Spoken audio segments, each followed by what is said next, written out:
Souvent, quand on veut entreprendre, on se dit il faut absolument avoir une idée brillante que personne n'a jamais eue avant vous, parce que sinon ça ne sert à rien de se lancer.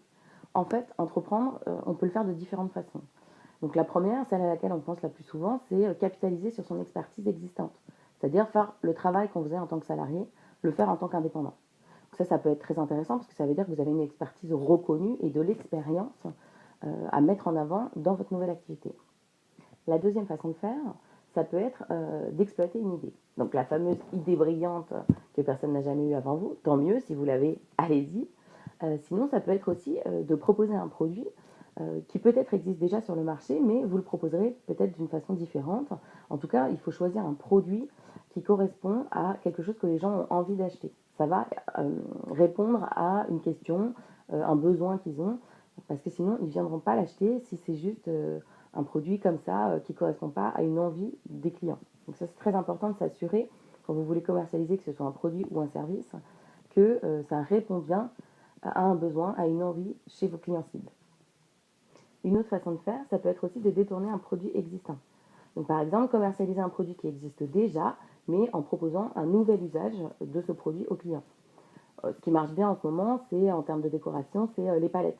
Donc les palettes, c'est les morceaux de bois qu'on utilise normalement pour transporter les marchandises.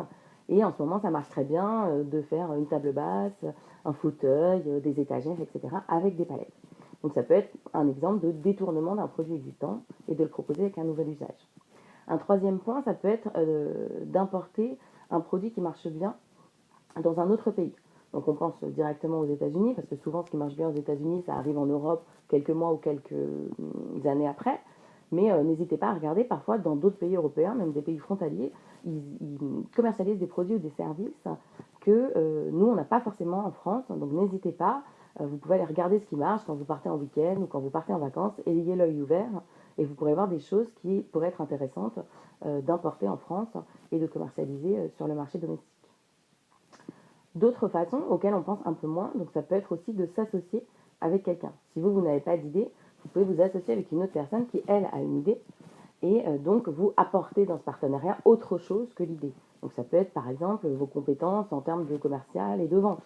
Ça peut être, peut-être vous êtes un expert en communication, donc dans ces cas-là, pourquoi pas, vous apportez votre expertise de communication et vous l'associez à l'idée de cette personne.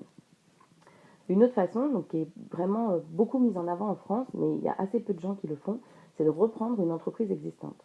Reprendre une entreprise existante, c'est aussi être entrepreneur, c'est devenir dirigeant d'entreprise. Et ça a certes des avantages et des inconvénients. Par exemple, comme avantage, c'est que l'entreprise, elle est déjà créée, il y a déjà un produit, il y a déjà des clients, etc. Les inconvénients, c'est vrai que ça bride un peu votre côté créativité, c'est l'idée est sortie de mon cerveau, etc. Mais en France, il faut savoir que c'est très très soutenu la reprise d'entreprise. Il y a beaucoup d'entreprises qui meurent faute de repreneurs. Et ce n'est pas toujours des entreprises qui ont des problèmes financiers. Donc n'hésitez pas, il y a pas mal, même si vous cherchez sur Internet, il y a pas mal de façons de trouver quelles entreprises sont à reprendre en France. Et vous pouvez bénéficier d'un accompagnement, voire d'une aide financière de l'État français. Donc renseignez-vous, ça peut être une bonne façon de faire. Et le dernier point auquel on ne pense pas toujours, ou en tout cas qu'on n'associe pas forcément à l'entrepreneuriat, c'est le fait de prendre une franchise. Prendre une franchise, c'est aussi une façon d'entreprendre, et c'est entreprendre d'une manière, on va dire, peut-être un peu moins risquée, parce que ça veut dire que vous prenez une franchise sur un produit, un service, une chaîne de magasins, etc., dont vous savez qu'elle fonctionne, puisqu'il y a déjà plusieurs de ces magasins-là qui existent. Et surtout, ça peut vous permettre, par exemple auprès de la banque, peut-être d'avoir un prêt plus facilement, puisque c'est une idée qui est déjà éprouvée. En revanche, c'est vrai que ça demande un investissement financier qui est plus important au départ, peut-être que si vous montiez votre propre entreprise tout seul. C'était cette façon d'entreprendre qui devrait un petit peu élargir vos horizons plutôt que de rester bloqué sur il faut absolument que j'ai une idée brillante que personne n'a jamais eue avant moi. Donc voilà, il y a d'autres options. Donc n'hésitez pas à vous lancer dans l'entrepreneuriat. Il y a plein de possibilités. Si vous le souhaitez, vous pouvez télécharger en cliquant sur le lien en dessous de la vidéo le guide des questions à se poser sur soi avant d'entreprendre, parce que c'est important de se poser quelques questions sur soi et sur son projet avant de se lancer. Donc n'hésitez pas, vous pouvez le télécharger en dessous. Et si jamais vous avez aimé la vidéo, n'hésitez pas à cliquer sur j'aime ou à la partager sur les réseaux sociaux.